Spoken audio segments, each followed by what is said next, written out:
Hello friends, welcome to Shri commerce classes. मेरा नाम नीलेश रंजन है और ये कंसाइनमेंट अकाउंट्स का दूसरा वीडियो है।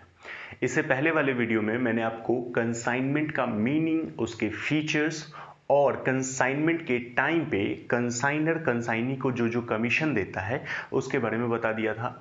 मैंने आपको वैल्यूएशन ऑफ क्लोजिंग स्टॉक के बारे में भी बता दिया था और उसमें नॉर्मल लॉस और एबनॉर्मल लॉस का ट्रीटमेंट कैसे किया जाता था इसका भी डिस्कशन कर लिया था। ठीक है, अब इस वीडियो में मैं आपको अकाउंटिंग ट्रीटमेंट के बारे में बताऊंगा। मतलब जब प्रेषण किया जाता है, जब कंसाइनमेंट भेजा जाता है तो उस वक्त अकाउंटिंग कैसे की जाती है। ठीक है, तो अकाउंटिंग के बारे में बताने से पहले ये जान लेना जरूरी है, जो कि मैंने आपको पिछले वीडियो में भी बता दिया था, कि कंसाइनमेंट के दो पक्ष होते हैं। एक होता है कंसाइनर और एक होता है consignee.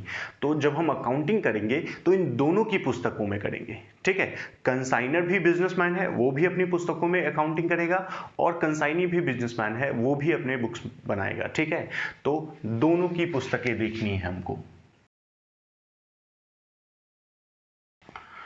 In the books of consignor और in the books of consignee, मतलब प्रेषक की पुस्तकों में खाते और प्रेस्ती की पुस्तकों में खाते। कंसाइनर का मतलब होता है प्रेषक और कंसाइनी का मतलब होता है प्रेस्ती। तो इन दोनों की बुक्स में हमको जो अकाउंटिंग है वो देखना है। अब सबसे पहले हम कंसाइनर का ले लेते हैं। ठीक है, तो कंसाइनर का जो बुक्स है उसको दो भाग में बांटा गया है। वैसे जनरली जितने भी हम अकाउंटिंग करते हैं उसमें सब अकाउंटिंग जो है वो दो पार्ट्स में बटे होते हैं। पहला पार्ट होता है जर्नल एंट्री का, दूसरा होता है नेसेसरी लेजर्स का। तो यहाँ भी वही सिस्टम चल रहा है। पहला पार्ट होगा जर्नल एंट्री जो हम पढ़ेंगे और दूसरा पार्ट है नेसेसरी लेजर्स का। ठीक सेम स्थिति इसमें भी है। इसमें भी पहला पार्ट जर्नल एंट्री का होगा और दूसरा होगा नेसेसरी लेजर्स का। ठीक है, तो सबसे पहले हम देख लेते हैं in the books of consignor journal entry, फिर आगे नेसेसरी लेजर्स पढ़ेंगे और फिर in the books of consignee देख लेंगे। अब जर्नल एंट्री हमको अलग अलग ट्रांजैक्शंस के करने पड़ेंगे, तो हमको ये समझना है कि प्रेषक यानी कंसाइनर और कंसाइनी के बीच में कौन कौन से लेन देन हो सकते हैं। ठीक है, तो सबसे पहला काम क्या करेगा, तो सबसे पहले तो कंसाइनर कंसाइनी को गुड्स सेंड करेगा।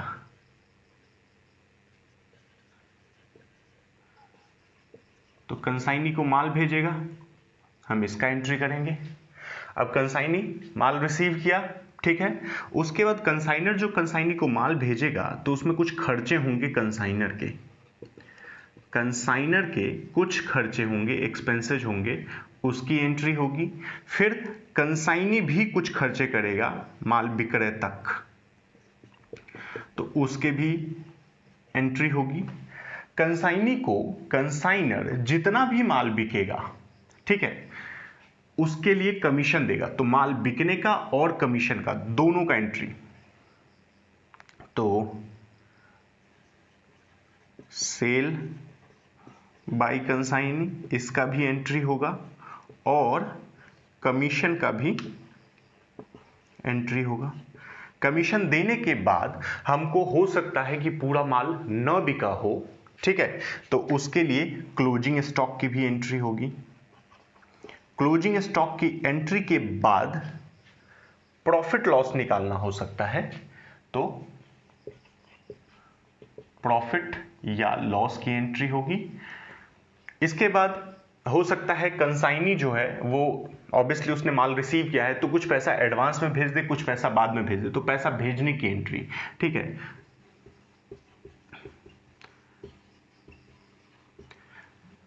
पैसा भेजने की एंट्री जब या तो एडवांस देगा या फिर बाद में पे करेगा, दोनों की एंट्री सेम ही होगी, तो पैसा भेजने की एंट्री। ठीक है, इसके बाद कोई एंट्री नहीं है, तो ये सारी मेन एंट्रीज हैं। इसके अलावा कुछ एंट्रीज हैं जो स्पेशल सिचुएशंस के लिए हैं, तो वो सिचुएशन जब मैं आपको बताऊंगा उस वक्त वो एंट्री मैं आपको बता दूंगा। अभी पहले इनका डिस्कशन कर लेते हैं। तो सबसे पहले अगर आप देखेंगे तो मैं इनको हटा देता हूं। सबसे पहले है कंसाइनर जब माल भेजता है,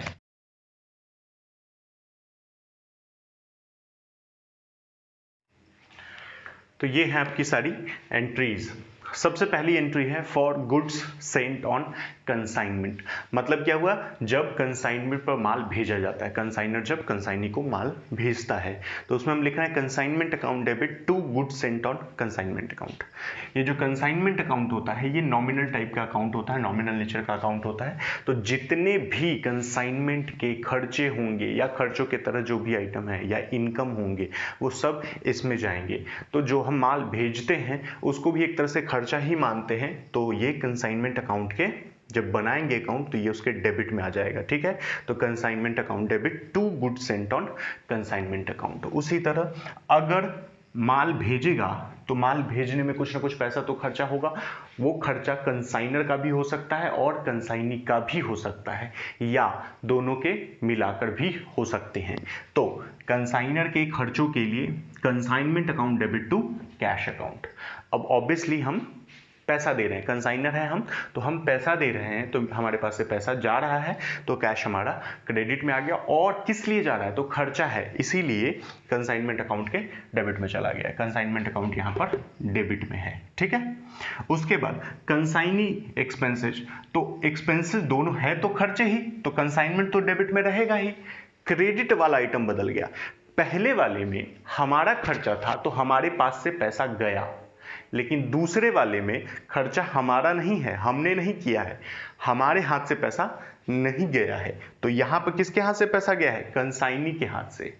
तो कंसाइनी का नाम हमने लिख दिया है, तो टू कंसाइनी अकाउंट नाम दिया रहेगा तो वो नाम यूज करेंगे। ठीक है, उसके बाद जब खर्चे हो जाएंगे तो कंसाइनी को माल मिल गया, उसके खर्चे हो गए तो उसने सेल कर दिया, अब सामान उसने बेच दिया। अब कंसाइनी ने सेल किया, ऑब्वियसली चाहे नकद किया चाहे उधार किया, जो भी है वो बाद में डिस्कस करेंगे हम। ठीक है, नकद उधार की भी बात होगी बाद में, क्योंकि कमीशन जो है एक मैंने आपको बताया था डेल क्रेडिटर कमीशन, उसमें उधार बिक्री की ही बात थी कि उधार बिक्री के सेंस में हम क्या करते हैं। ठीक है, तो वो उस वक्त हम डिस्कस करेंगे, अभी बस हम सिर्फ सेल को लेके चल रहे हैं। तो for sale consignee account debit to consignment account. मतलब क्या हुआ, कंसाइनी का नाम यहां पर डेबिट में आ गया। क्यों, क्योंकि जो भी पैसा वसूल हुआ होगा वो कंसाइनी को हुआ होगा, अब हमको फिर कंसाइनी से लेना है। ठीक है, तो कंसाइनी से हमको पैसा लेना है, इसीलिए consignee account debit to consignment account. ठीक, अगर वो पैसा हमको मिल जाता तो यहां पे हम लिखते cash account debit to consignment account. ठीक है, तो यहां पे कंसाइनी का नाम हमने लिख दिया, क्योंकि सेल है और कंसाइनमेंट के लिए इनकम है, तो कंसाइनमेंट क्रेडिट में चला गया।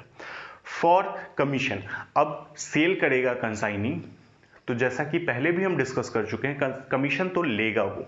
ठीक, कमीशन तीन तरह के होते हैं, एक होता है ऑर्डिनरी कमीशन, एक होता है डेल क्रेडिटर कमीशन और एक होता है ओवरराइटिंग कमीशन। तो तीनों में से या तो तीनों कमीशन होंगे या अलग अलग कमीशन हो सकते हैं। तो कमीशन मिलेगा, तो कमीशन की एंट्री सेम उसी तरह से होती है जिस तरह से कंसाइनी के खर्चों के लिए हम एंट्री करते हैं। अगर कंसाइनी कोई खर्चा करता है तो जो एंट्री करते हैं वही सेम एंट्री कमीशन के लिए होता है, consignment account debit to consignee account. इसके बाद फॉर क्लोजिंग स्टॉक, यानी कि जो माल बिका नहीं, बचा रह गया हमारे पास, तो उसके लिए हम क्या एंट्री करेंगे, तो क्लोजिंग स्टॉक के लिए कंसाइनमेंट अकाउंट डेबिट, ये गड़बड़ हो गया है, ये एंट्री है consignment stock account debit to consignment account. मतलब कंसाइनमेंट स्टॉक जो है वो कंसाइनमेंट अकाउंट के क्रेडिट में चला जाएगा। उसके बाद फिर आता है प्रॉफिट। ठीक है, तो प्रॉफिट यानी कि कंसाइनमेंट, अब अकाउंट्स बनाए हमने इनकम लिख दिया, हमने सभी खर्चे लिख दिए, तो खर्चे और इनकम को कंपेयर जब करेंगे तो या तो प्रॉफिट निकलेगा या लॉस निकलेगा। ठीक है, तो जो प्रॉफिट निकलेगा कंसाइनमेंट का, उसको हम प्रॉफिट एंड लॉस अकाउंट में ट्रांसफर कर देते हैं। क्यों, क्योंकि फाइनल अकाउंट जो बनेगा कंसाइनर का, वो उसमें तो पूरा प्रॉफिट उसका दिखना चाहिए ना, तो उसने अलग अलग जितने भी तरह के बिजनेस किए होंगे सबको प्रॉफिट एंड लॉस अकाउंट में ही ट्रांसफर कर दिया जाता है। तो इसीलिए consignment account debit to profit and loss, और अगर लॉस होगा तो profit and loss account debit to consignment account. तो ये तो है कि कंसाइनमेंट अकाउंट से रिलेटेड इतनी एंट्रीज हैं। इसके अलावा कुछ एंट्रीज और हैं, जैसे for money received from consignee, जब कंसाइनी पैसे हमको भेजेगा तो हम क्या एंट्री करेंगे। तो cash account debit, bank account debit, bills receivable account debit to consignee account. अब इसमें से कुछ भी हो सकता है कैश ही भेज दे, हो सकता है बैंक के माध्यम से भेज दे, और हो सकता है बिल्स रिसीवेबल दे दे हमको, तो हम किसी भी तरह से पैसा प्राप्त करेंगे तो उसका नाम लिख देंगे। तो कैश, बैंक या bills receivable account debit to consignee account. उसके बाद है कि हमने जो यहाँ माल भेजा था goods sent on consignment account, इसको हम ट्रेडिंग अकाउंट में ले जाएंगे। तो goods sent on consignment account debit to trading account, क्योंकि जितने भी सेल परचेज के जो हम एंट्री करते हैं, मेन एंट्री वो ट्रेडिंग अकाउंट में करते हैं, तो इसको भी हम एज अ सेल ट्रीट कर रहे हैं। तो goods sent on consignment account debit to trading account. तो इस तरह से हमने इसको दिखा दिया। ये जनरली राइट ऑफ की एंट्री है, मतलब उस खाते को बंद करने के लिए एंट्री है। तो उस खाते का जो बैलेंस होता है वो किसी न किसी अकाउंट में ट्रांसफर कर दिया जाता है ताकि वो खाता का बैलेंस नील हो जाए और वो बंद हो जाए। तो इसीलिए हमने goods sent on consignment account debit to trading account किया है। अब यहाँ पे जो हमने नॉमी एंट्री की है उसमें है क्या कि बिल्स रिसीवेबल अगर रिसीव होगा, कैश मिलेगा या बैंक मिलेगा तो कोई प्रॉब्लम नहीं, वो तो हमारे अकाउंट में आ गया। लेकिन बिल्स रिसीवेबल मिलेगा तो वो सीधे अकाउंट में नहीं आता है, उसको डिस्काउंट कराना पड़ेगा। तो डिस्काउंट कराना पड़ेगा तो उसके लिए एक अलग एंट्री आपको करनी पड़ सकती है। अब डिस्काउंट कराने जाएंगे तो ये एंट्री हमको करना पड़ेगा। For discounting of bill, cash account debit, discount account debit to bills receivable account. मतलब पैसा आया और ऑब्वियसली डिस्काउंट कराएंगे तो कुछ पैसा बैंक काट लेगा, बैंक डिडक्ट कर लेगा, ठीक है।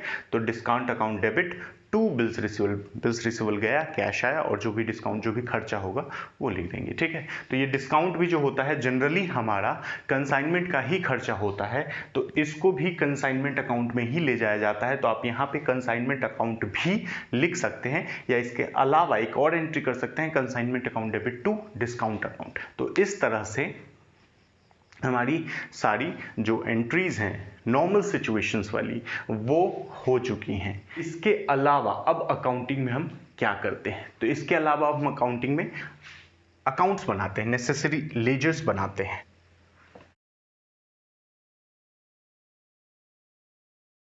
तो ये 4 लेजर्स हैं, खाते खोले जाते हैं। पहला कंसाइनमेंट अकाउंट, दूसरा goods sent on consignment account, तीसरा कंसाइनी अकाउंट और चौथा कंसाइनमेंट स्टॉक अकाउंट। अब ये चारों अकाउंट किस लिए बनाए जाते हैं और कैसे बनाए जाते हैं। तो पहला तो है कंसाइनमेंट अकाउंट। तो इसको हम इसलिए बनाते हैं ताकि कंसाइनमेंट पर होने वाले प्रॉफिट और लॉस हमको पता चल जाए। तो ये नॉमिनल नेचर का अकाउंट है, इससे हमको प्रॉफिट और लॉस का पता चलता है, कितना माल भेजा, कितना खर्चा किया, कितना माल बिका और कितना माल बचा हुआ है। इन सब को लिखने के बाद हम प्रॉफिट और लॉस निकाल लेते हैं, ठीक है। दूसरा है हमारा goods sent on consignment account, यानी कि जो भी माल हम भेजते हैं कंसाइनी को उसका एंट्री इस अकाउंट में करते हैं और बाद में इसके बैलेंस को ट्रेडिंग अकाउंट में ट्रांसफर करके इस खाते को बंद कर दिया जाता है, ठीक है। इसका ऐसा कोई खास पर्पस नहीं है, बस ट्रेडिंग अकाउंट में ट्रांसफर करने के लिए किया जाता है।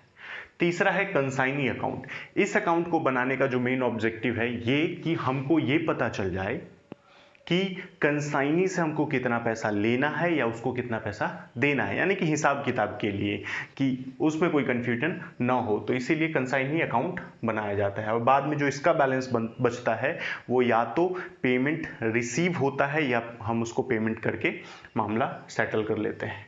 और चौथा अकाउंट है हमारा कंसाइनमेंट स्टॉक अकाउंट, यानी कि कंसाइनी के पास जो भी माल बच जाता है उसको हम यहाँ पर दिखाते हैं, ठीक है। और इसका जो बैलेंस निकलता है वो बैलेंस सीडी होता है, जो कि अगले साल में फिर उसी स्टॉक के अगेंस्ट राइट ऑफ हो जाता है, खत्म हो जाता है, ठीक है। तो ये चारों अकाउंट्स बनाने हैं। फॉर्मेट आपका वही रहेगा, फॉर्मेट में कोई चेंज नहीं है। चारों अकाउंट के जो फॉर्मेट बनेंगे वो इसी तरह से बनेंगे।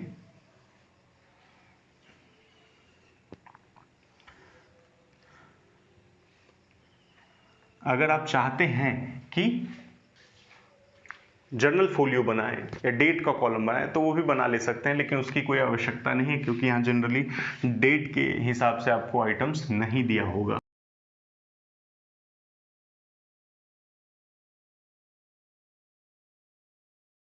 तो ये है आपका कंसाइनमेंट अकाउंट। इसके डेबिट में हमने गुड सेंट ऑन कंसाइनमेंट लिख दिया। अगर कंसाइनर का खर्चा होगा तो टू कैश में लिखा जाएगा, क्योंकि कंसाइनर के जितने भी खर्चे हैं वो भी कैश में पे करेगा, तो टू कैश या बैंक भी लिख सकते हैं आप, ठीक है। और यहाँ पे इसका टोटल अमाउंट है, अंदर जो जो खर्चे होंगे वो आप अलग अलग लिख ले सकते हैं, या इसको जोड़ के भी फाइनली बाहर जोड़ के अंदर सीधे एक फाइनल अमाउंट भी लिख दे सकते हैं। इसके बाद कंसाइनी के जो खर्चे होंगे वो कंसाइनी के नाम पे चढ़ाए जाएंगे, ठीक है। तो उसमें आपके जो भी खर्चे हैं या कमीशन है वो सारे डाल के जोड़ के आप बाहर लिख लीजिएगा। उसके बाद इधर सेल जब होगा तो सेल का अमाउंट होगा, और इधर जो स्टॉक बचा रहेगा उधर। अंत में जो अमाउंट बचेगा वो या तो ये इधर आ सकता है या इधर आ सकता है। बैलेंस कहने का मतलब है या तो इधर निकल सकता है या इधर निकल सकता है। इधर निकलेगा तो प्रॉफिट, इधर निकलेगा तो लॉस, ठीक है। तो प्रॉफिट एंड लॉस अकाउंट में दोनों ट्रांसफर हो जाएंगे। निकलेगा कोई एक ही तो दोनों में से जो भी निकले वो दोनों के दोनों ट्रांसफर हो जाएंगे, ठीक है। तो ये है आपका कंसाइनमेंट अकाउंट। ठीक इसी तरह से आपको good sent on consignment account बनाना है। गुड सेंट ऑन, अगर हम जर्नल एंट्री के आधार पे चलें तो हमारे सारे अकाउंट्स तो वैसे भी बन जाएंगे, जर्नल एंट्री से लेजर जैसे बनाते थे वैसे ही बन जाएंगे। तो इसमें कोई बहुत ज़्यादा प्रॉब्लम वाली बात नहीं है। मेन अकाउंट ये था तो इसका मैंने बता दिया है। इसमें कंसाइनी अकाउंट हो सकता है बनाना पड़े, तो अगर कंसाइनी के नाम से कंसाइनी को जहां जहां पे पैसे मिल रहे हैं वो सब डेबिट में लिखे जाएंगे, और कंसाइनी को जहां जहां पैसा मिलना है, यानी कि अगर हम उसको पैसा देने वाले हैं तो वो सारे आइटम्स क्रेडिट में आ जाएंगे। जैसे कमीशन की होती है बात, तो कमीशन का हम क्या करते हैं, consignment account debit to consignee account, तो क्रेडिट में आ जाएगा, ठीक है। तो उसके बाद बैलेंस निकालेंगे और जो बैलेंस बचेगा वो या तो कैश में या बिल्स रिसीवेबल या बैंक में सेटल हो जाएगा, ठीक है। तो इस तरह से कंसाइनी का अकाउंट हम बना लेते हैं। कंसाइनमेंट स्टॉक अकाउंट जब बनाएंगे तो कंसाइनमेंट स्टॉक के डेबिट में टू कंसाइनमेंट लिख के जितना स्टॉक बचा होगा वो लिख देंगे और बैलेंस निकाल देंगे बाय बैलेंस CD इधर, ठीक है। तो कंसाइनमेंट स्टॉक अकाउंट हमारा बन जाएगा। उसके बाद है good sent on consignment account, तो उसके क्रेडिट में लिखेंगे बाय कंसाइनमेंट अकाउंट और डेबिट में टू ट्रेडिंग अकाउंट लिख के अकाउंट क्लोज कर देंगे, दोनों तरफ अमाउंट सेम हो जाएगा। जो good sent on consignment account है वो मैं आगे आपको बताऊंगा जब उसमें एक स्पेशल आइटम और ऐड हो जाता है जो कि है लोडिंग, यानी कि अगर कंसाइनर गुड्स को कॉस्ट पे ना भेज के इनवॉइस प्राइस पे भेजता है तो थोड़ा बहुत चेंज होता है, तो उस वक्त मैं आपको good sent on consignment account पूरी तरह बता दूंगा। अभी हम इनवॉइस प्राइस वाले किसी भी क्वेश्चन की बात नहीं कर रहे हैं, किसी भी टॉपिक की बात नहीं कर रहे हैं, तो उस वक्त जब मैं बताऊंगा तो बता दूंगा। इसमें अब एक कॉन्सेप्ट मैंने आपको बताया था वैल्यूएशन ऑफ क्लोजिंग स्टॉक में, नॉर्मल लॉस और एबनॉर्मल लॉस, तो वो भी आ सकता है, तो उसके बारे में भी थोड़ा हम जान लेते हैं। नॉर्मल लॉस की तो एंट्री हमको करने की जरूरत होती नहीं है, एबनॉर्मल लॉस हम देख लेते हैं। तो अगर एबनॉर्मल लॉस होगा तो ऑब्वियसली ये खर्चा जो है किसका होगा, ये नुकसान किसका होगा, तो कंसाइनर का होगा। क्यों कंसाइनर का होगा, क्योंकि सारा का सारा रिस्क और ऑनरशिप अभी भी कंसाइनर का ही है, कंसाइनी का नहीं हुआ है। तो जितने भी लॉस होंगे या जो भी खर्चा होगा कंसाइनमेंट का वो सब ऑनर का ही होगा। कंसाइनी सिर्फ उसका एजेंट है, तो इसीलिए कंसाइनी किसी भी तरह के नुकसान को सहन नहीं करेगा। अब यहाँ पे एबनॉर्मल लॉस होगा तो हमारा माल का नुकसान होगा, ठीक है। तो माल का नुकसान होगा तो जो नुकसान होता है उसको हम प्रॉफिट एंड लॉस में ट्रांसफर कर देंगे। लेकिन कभी कभी क्या होता है कि हमने जो माल भेजा है उसका इंश्योरेंस करवाया होता है, क्योंकि इंश्योरेंस के अपने बहुत सारे देखे होंगे, यहाँ भी हमने इंश्योरेंस लिखा हुआ है। तो इंश्योरेंस अगर करवाया है तो इंश्योरेंस क्लेम में हमको पैसा भी तो मिलेगा, तो यानी कि पूरा का पूरा हमारा नुकसान नहीं होगा। तो जितना नुकसान होगा सिर्फ उसी को हम प्रॉफिट एंड लॉस अकाउंट में ट्रांसफर करेंगे। और यहां पे जो एंट्री होगा, अब एबनॉर्मल लॉस की जो अकाउंटिंग की जाती है, दो मेथड्स हैं इसके। मेथड 1, जब एबनॉर्मल लॉस अकाउंट नहीं खोला जाता है तो हमको एबनॉर्मल लॉस अकाउंट खोल भी सकते हैं और हम नहीं भी खोल सकते हैं। तो उस सिचुएशन में अलग अलग एंट्री होंगी, वो क्या होंगी वो देख लेते हैं। तो जब एबनॉर्मल लॉस अकाउंट नहीं खोला जाता है तो पहली एंट्री होगी profit and loss account debit, insurance claim account debit to consignment account. तो यहां पर सीधे सीधे हम ये एंट्री कर देंगे। जितना नुकसान होगा, जितना पैसा इंश्योरेंस कंपनी से मिला वो, और जितना नुकसान हो गया वो, अगर इंश्योरेंस करवाया ही नहीं है तो पूरा का पूरा नुकसान प्रॉफिट एंड लॉस में ही चला जाएगा, ठीक है, और कंसाइनमेंट का सामने पूरा अमाउंट आएगा। दूसरी विधि है कि जब एबनॉर्मल लॉस अकाउंट हम खोलते हैं, ठीक है, तो एबनॉर्मल लॉस अकाउंट खोलेंगे तो इस एंट्री की जगह पे abnormal loss account debit to consignment account और profit and loss account debit insurance claim account debit to abnormal loss account, ये दूसरी विधि है। इसमें हमने क्या किया, तो हमने प्रॉफिट एंड लॉस और इंश्योरेंस क्लेम अकाउंट सीधे जो कंसाइनमेंट में लिख देते थे वो न करके एबनॉर्मल लॉस को सीधे कंसाइनमेंट में लिखा है और बाद में प्रॉफिट एंड लॉस और इंश्योरेंस क्लेम के द्वारा उस अकाउंट को हमने बंद कर दिया है। तो इस तरह से हमारा एबनॉर्मल लॉस अकाउंट बन जाएगा। अब एबनॉर्मल लॉस को हम यहां पर कैसे दिखाएंगे, तो यहां पे ध्यान से अगर देखेंगे तो ये दोनों जो आइटम है, अगर पहला मेथड यूज कर रहे हैं तो प्रॉफिट एंड लॉस और इंश्योरेंस क्लेम ये क्रेडिट में आ जाएगा कंसाइनमेंट अकाउंट के, और अगर दूसरा मेथड यूज करेंगे तो इन दोनों के टोटल से एबनॉर्मल लॉस अकाउंट क्रेडिट में आ जाएगा, ठीक है। तो पहला मेथड में प्रॉफिट एंड लॉस और इंश्योरेंस क्लेम और दूसरे में एबनॉर्मल लॉस आ जाएगा। इस तरह से हम एबनॉर्मल लॉस का अकाउंटिंग ट्रीटमेंट करते हैं। इसका कैलकुलेशन कैसे किया जाता था, इसको कैसे यूज किया जाता था कैलकुलेशन में, वो मैं आपको पहले ही बता चुका हूं पहले वीडियो में। तो इसमें सिर्फ अकाउंटिंग की हम बात कर रहे हैं, तो हमने अकाउंटिंग कर दी इसकी, ठीक है। अब इसके बाद जो कुछ कॉन्सेप्ट्स आते हैं उसमें आता है कि जब कंसाइनर कंसाइनी को बीजक पे माल भेजता है, इनवॉइस प्राइस पे भेजता है, लागत पे नहीं भेज रहा, कॉस्ट पे नहीं भेज रहा है, तो उस सिचुएशन में हम क्या करेंगे वो हमको जानना है और फिर हमको क्वेश्चन करना है, ठीक है। तो वो सब हम अगले वीडियो में कर लेंगे। तो अगर आपको इस पूरे कॉन्सेप्ट में अभी तक कहीं भी कोई भी प्रॉब्लम आ रही हो तो आप हमें YouTube कमेंट बॉक्स में, इंस्टाग्राम पे, फेसबुक मैसेंजर पे या टेलीग्राम पे कांटेक्ट कर सकते हैं। इन सब का लिंक आपको डिस्क्रिप्शन में मिल जाएगा। अगर आपको वीडियो पसंद आया है तो वीडियो को लाइक करें, पेज को सब्सक्राइब करें और बेल आइकन दबाएं ताकि आगे के अपडेट आपको मिलते रहें। धन्यवाद।